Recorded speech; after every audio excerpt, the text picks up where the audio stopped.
पहले कन्या माला पहनाएगी वर को और वर महोदय दोनों हाथ जोड़ करके सिर झुकाएंगे, अकड़ेंगे नहीं, अकड़ते तो ठूट है।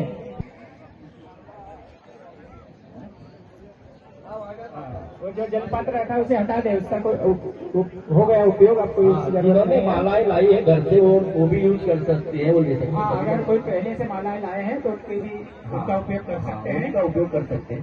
दोनों मालाएं वर वधू अपने अपने हाथ में पकड़ लेंगे, और हाथ में लेंगे, एक दूसरे को माला पहनाएंगे। फोटो बड़े सौभाग्य की बात है। फोटो वाले भाई भी है ना तैयार हो जाएंगे फोटो लेने के लिए। ले लो माला पहना दो, पटेल साहब को भी दे दो एक माला, है ना।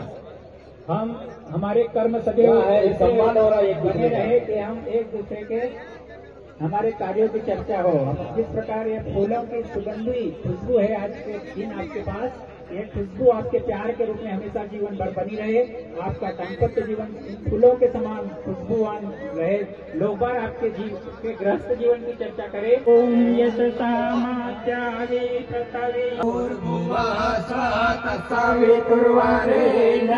भर्गो देवस्य धीमहि धियो यो नः प्रचोदयात्। अब हमारे वर महोदय माल्यार्पण करेंगे। कन्या हाथ जोड़ेगी और झुक करके माल्यार्पण के पश्चात दूल्हे राजा को प्रणाम करेंगे।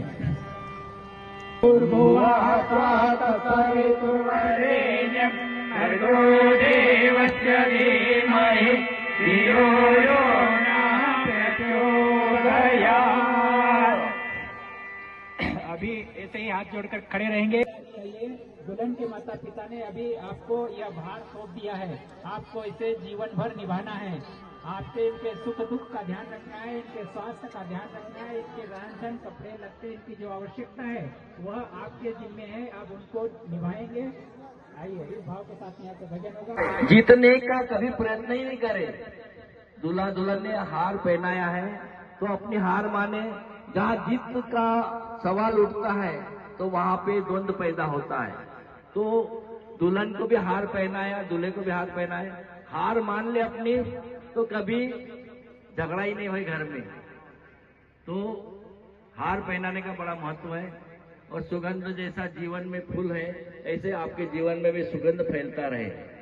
हार मानने का तात्पर्य है कि हमें बहस नहीं करना है, बहस को विराम देना है। एक दूसरे से वाद विवाद हो तो हम चुप हो जाए, एक की बात सुन ले। आइए अगले क्रम में बैठ जाएंगे अपने स्थान पर। हस्तपीत करण होगा।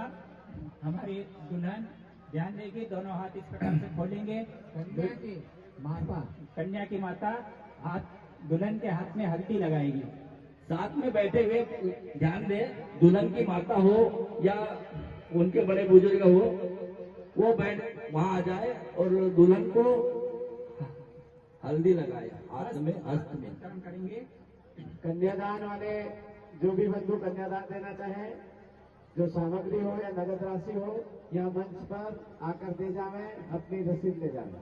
कन्यादान दाता माता बहने भाई बंधु जो भी हल्दी डालेंगे, थोड़ा सा जल डालेंगे और दोनों हाथ को मल लेंगे। मंच पर आकर अपनी दान राशि दिखा दें। मल लेंगे इसे, हाथ में लेंगे, दुल्हन को ऐसे हाथ में लगाएंगे। कन्या की माता अपने हाथों पे पहले हल्दी गीली अच्छे से कर ले, दोनों हाथों में चढ़ते हुए लगाएं। आगे बकाते हुए ऊपर चढ़ती हुई में वो हल्दी लगाएंगे, दोनों हाथों को पीला। कन्या आपके घर में जाएगी तो कन्या यह लक्ष्मी रूप बन करके जाएगी। संकल्प जिसका कोई विकल्प नहीं होता है, इस भाव के साथ में आप ध्यान रखेंगे। इनको अच्छे से सुनना है और अपने जीवन में उतारना है, तभी आपका गृहस्थ जीवन सुखी और समृद्ध होगा। यह आपके हाथ में है, क्योंकि हमारे ऋषियों ने बोला है हम सब किसान हैं, क्योंकि हम जैसा बोएंगे वैसा ही हम पाएंगे। अगर हमने गेहूं बोए हैं तो हमें गेहूं ही प्राप्त होगा। तो अगर हम अच्छा बोएंगे तो हमें अच्छा ही फल प्राप्त होगा। इस भाव के साथ आपको संकल्प ग्रहण करना है। हम यहाँ से बोल रहे हैं, भाई साहब आपको दोहराएंगे, आपको सुनना है। आज से धर्म पत्नी को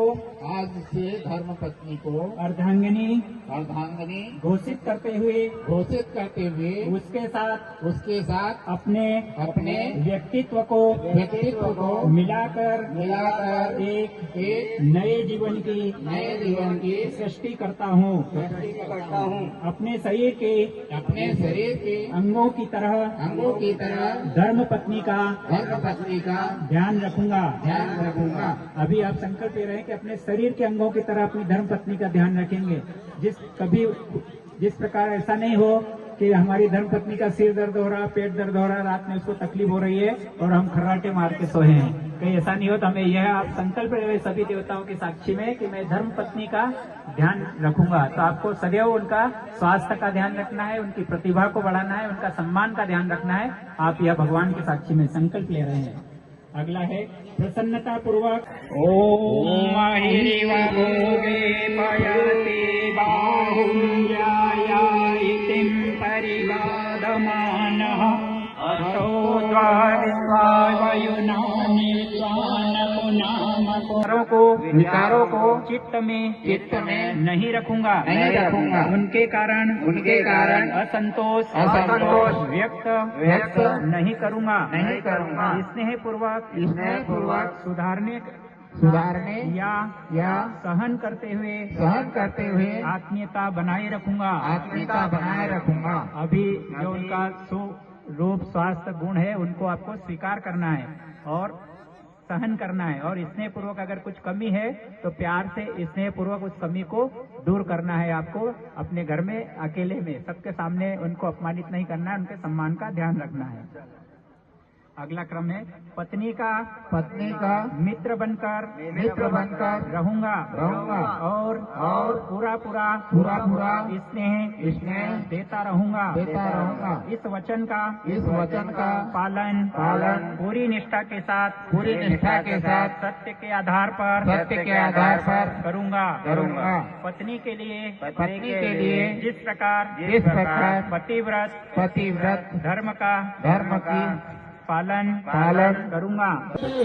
सविता हे सर्वव्यापी प्रेरणियंता विशुद्धात्मा कल्याण करता पथ पर हमको चलाओ पावन बना दो हे देव सविता पावन बना दो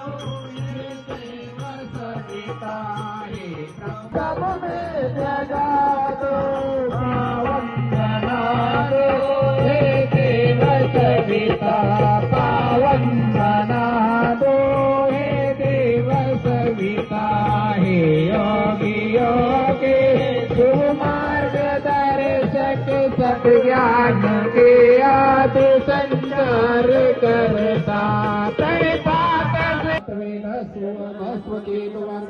आसमान प्रजय पशुर्भिय ब्रह्मवत्से नन्नादेन सुमेधया स्वाहा इदमग्ने जातवेदसे इदं नमः। दूसरी सविता लेंगे, दोनों तरफ नीचे सिरे दो बोलेंगे। ओम सविता अग्नि वश्य द्रग्बोधय खाते थे आस्मिन् हव्या ज्योतन स्वाहा इदमग्ने इदं नमः। तीसरी सविता लेंगे।